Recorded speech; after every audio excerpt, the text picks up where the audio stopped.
अभी हम उत्तर प्रदेश की राजधानी लखनऊ में हैं और आपको बता दें कि अलीगंज नाम का ये पूरा इलाका पड़ता है और पूर्णिया जहाँ पे एक तरह से कोचिंग इंस्टीट्यूट का ये हब माना जाता है। और ऐसे में कल जब यहाँ पे आगजनी की घटना हुई तो ऐसे में चारों तरफ अफरा तफरी मच गई। बगल के भी अगर घरों की बात करें तो यहाँ पे भी जो पौधे लगाए गए हैं वो पौधे भी किस तरह से आग के कारण झुलस गए हैं, वो भी सीधी तस्वीरें आपको दिखाने का मैं प्रयास कर रहा हूँ। और ऐसे में अगर यहाँ पे देखा जाए तो ये इमारत जो आप देख रहे हैं, ये 3 मंजिल की ये इमारत है जहाँ पे कल पूरी की पूरी जो घटना है यहीं पे हुई। और ऐसे में अभी आपको बता दें कि जो भी टीमें हैं सघन जांच कर करके और उसके बाद से अभी जो नेता विपक्ष के लोग हैं उनका एक तरह से कहना है कि ये सरकार ही पूरी तरह से जो है भ्रष्ट है, पूरी तरह से सरकार को भी दोषी दे रहे हैं। लेकिन आपको बता दें 2016 की अगर बात करें तो 2016 से इस बिल्डिंग को ध्वस्त करने की बात कही जा रही थी। और अगर इस बिल्डिंग को अगर आप देखना चाहें तो देख सकते हैं किस तरह से ये बिल्डिंग पहले से ही जर्जर है और PVC पैनल के माध्यम से इस बिल्डिंग का जो रख रखाव है वो थोड़ी अच्छी तरीके से कर दिया गया था, इसको मेंटेन कर दिया गया था।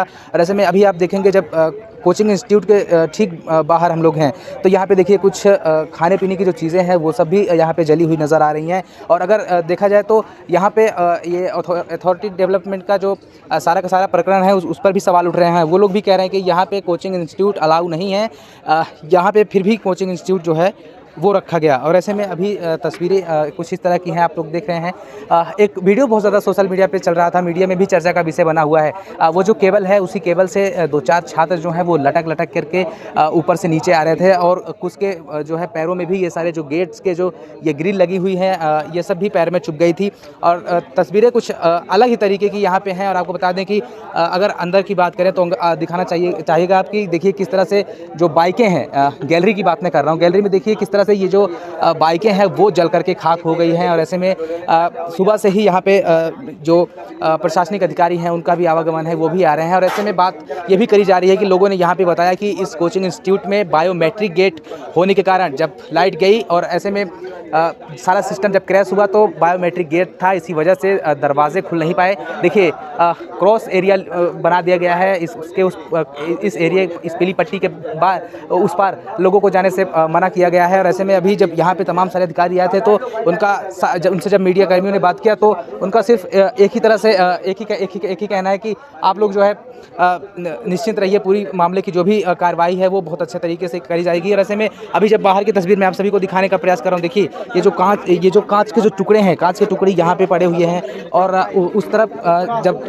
वो दौर अलग का ही था कि जब यहाँ पे जो है अफरा तफरी मची और उसके बाद से जो छात्र हैं वो कैसे यहाँ से कूदे होंगे, कैसे देखिए बगल की जो बिल्डिंग है वो भी देखिए उसका भी जो मैन्युफैक्चरिंग है उसका भी ढांचा जो है वो भी गिरा हुआ नज़र आ रहा है। और ऐसे में कल जब ये आगजनी की बहुत बड़ी घटना हो जाती है तो ऐसे में पूरे देश और पूरे प्रदेश में इसकी एक तरह से एक बात चली कि ये जो घटना हुई वाकई में गलत है। और अगर हम लखनऊ की बात करें तो लखनऊ में इसके पहले विकास नगर की झुग्गियों में भी आग लगी थी, जिस तरह से फायर सिस्टम एन वक्त पर मौके पर नहीं पहुँच पाया, जिसके कारण भारी नुकसान हो गया। और ऐसे में लखनऊ जैसे अगर खास VIP इलाकों की बात करें तो अगर यहाँ पे अगर फायर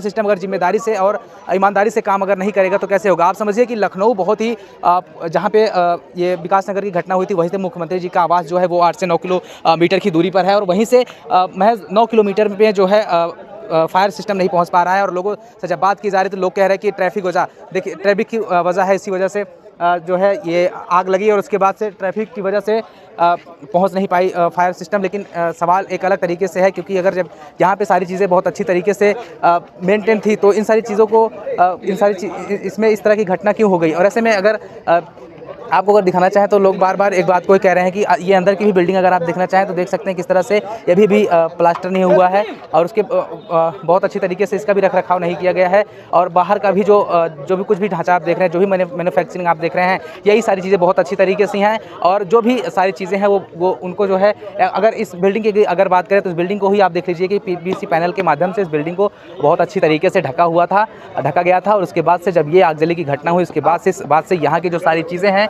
वो साफ हो गई। आइए हमारे साथ कुछ लोग हैं, उनसे बातचीत करते हैं कि ये घटना कब हुई, क्या कुछ इस घटना के विषय में उनका कहना है। अभी हम लखनऊ के अलीगंज कोचिंग सेंटर के ठीक सामने हैं और कुछ युवा हमारे साथ हैं। कल की जो घटना हुई थे आप लोग यहाँ पे? देखिए, कल की घटना में मैं यहाँ पे उपस्थित नहीं था। हालांकि एक इंसान होने के नाते, एक मानव होने के नाते हमारी संवेदनाएं हैं वो जाग उठी और हमारे पास कोचिंग का 4.5 साल का महिंद्रा कोचिंग आपने देखा होगा जो कपूरथला ब्रांच में है। मैंने वहाँ पे एज अ 4.5 साल एज अ काउंसलर काम किया है। 2024 से मैंने वहाँ से क्विट किया है। तो उसी नाते मैंने कम से कम हज़ारों बच्चों को काउंसलिंग की है, हज़ारों बच्चों की मैंने काउंसलिंग की है। और पता नहीं कितने बच्चे, कोई पीओ बन गया है, कोई दरोगा बन गए हैं, कोई एसआई हो गए हैं, कि कुछ बच्चे कितने क्लर्क बन गए हैं। तो इसी के नाते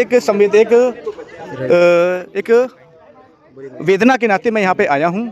और आते ही मुझे ऐसे कि पता चला है कि ये जो कोचिंग संस्थान है, पहली बात ये रिहायशी इलाके में है, ये कमर्शियल एरिया नहीं, जैसे कि आप देख सकते हो, थोड़ा दिखाई दे रहा है यहाँ पे। हाँ, ये यहाँ पे सब घर बने हुए हैं, तो ये एक रेजिडेंशियल इलाका है। तो यहाँ पे इनको कोचिंग का लाइसेंस परमिट किसने दिया, पहली चीज़, ठीक है। दूसरी चीज़, जैसा कि मुझे भी सुनने में आया है, सुनने में क्या कंठस्थ न्यूज़ है, यहीं के लोकल के लोगों ने ही मुझको बताया है कि ये कोचिंग संस्थान 2006 से चल रहा है। 2006 का मतलब सोचते हैं 20-21 सालों से ये कोचिंग संस्थान चल रहा है। अब 2006 में तो मेरे ख्याल से शायद उनकी मुलायम सिंह यादव जी की सरकार थी, उससे मुख्यमंत्री जी मुलायम सिंह यादव जी ही थे। उसके बाद साथ में सरकार बनी तो मायावती जी आ गई, फिर उसके बाद शायद अखिलेश जी आ गए। तो कम से कम माने कि 10 से 12 से साल सरकार बीएसपी की और सपा की रही, उसके बावजूद कोई डेमोलिश क्यों नहीं हुआ। दूसरी चीज़, ठीक है, चलिए मानते हैं कि 17 में योगी जी की सरकार आई है, उसके बाद नोटिस भी दिया गया है।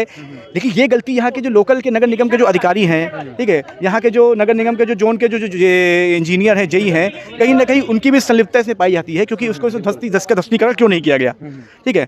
मानते हैं कि सरकार की कहीं ना कहीं, सरकार की जो अधिकारी हैं, यहाँ के जो अधिकारी हैं, उनकी गलतियाँ हैं, कमियाँ हैं, वो पैसा ले लेके अपना चीज़ें को दबाते रहते हैं, ठीक है। लेकिन अगर आप ये कह के पूरा बिल फाड़ेंगे कि योगी जी के ऊपर फाड़ेंगे, गलत है।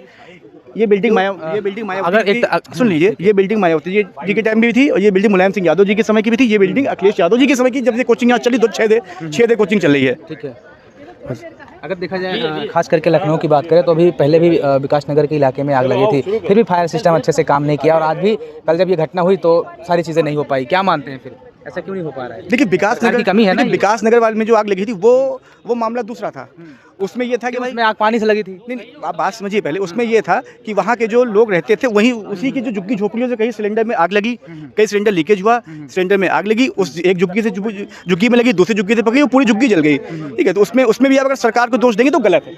वो वही कहीं जो लोकल के जो झुग्गी के निवासी हैं। जब ये फायर सिस्टम की बात करी जाती है तो फायर सिस्टम तो समय पे पहुंचना चाहिए ना, थोड़ा आगे आ जाइए। ये गलती फायर सिस्टम की है, क्योंकि हाँ, आपकी बात से पूरी तरह से इत्तेफाक रखता हूँ, और आपकी बात से मैं सहमत भी हूँ कि फायर वालों को काफ़ी देर पहले इत्तला की गई थी, लेकिन उन्होंने समय पर ना पहुँचते, क्योंकि बड़ा मंगल भी है, तो हो सकता है कि बड़ा मंगल भी है, तो रोड में बड़ा जाम भी कल रात से ही बड़े मंगल की तैयारी शुरू होना जाती है। अब क्या रीजन थे, क्या कारण था कि फायर सिस्टम समय पर ना पहुँच पाया? वहाँ के सूत्रों का ये भी कहना है, परिजनों का ये भी कहना है कि अगर फायर वाले समय पर पहुँच जाते तो शायद उन 15 में से कुछ बच्चों की जान बचाई जा सकती थी। ये उन्हीं का ही कहना है, जो उनके परिजन है। आपको क्या लगता है? देखिए, सबसे पहले जो बच्चे हमारे जिनका देहांत हुआ है, ठीक है, उनके घर वालों को प्रभु भगवान ये दुख सहन करने की शक्ति प्रदान करें और उन बच्चों की आत्मा की शांति दें। और सरकार ऐसी गाइडलाइन बनाए, ऐसी पॉलिसी बनाए कि भविष्य में इस जैसी घटना ना हो। क्योंकि देखिए, जिसका बच्चा खत्म होता है, उसके माता पिता के दिल से पूछिए, बच्चा को पालता है, पोसता है, पढ़ाता है, लिखाता है, लाखों रुपए उनकी एजुकेशन पे खर्चा करता है, और एक गलती की वजह से, एक घटना की वजह से उनकी पूरी मेहनत पानी में चली गई। तो मैं अभी लखनऊ के अलीगंज में था, और आपको बता दें यहाँ पे जो कोचिंग इंस्टीट्यूट में इस तरह का बड़ा हादसा हुआ है, वाकई में हृदय विदारक घटना है, और पूरे देश में आज एक शोक की लहर है। उन 15 जो बच्चे अब इस दुनिया में नहीं है, वो हमारे देश के भविष्य थे, देश के हमारे रीढ़ थे, लेकिन आज वही बच्चे इस दुनिया में नहीं है।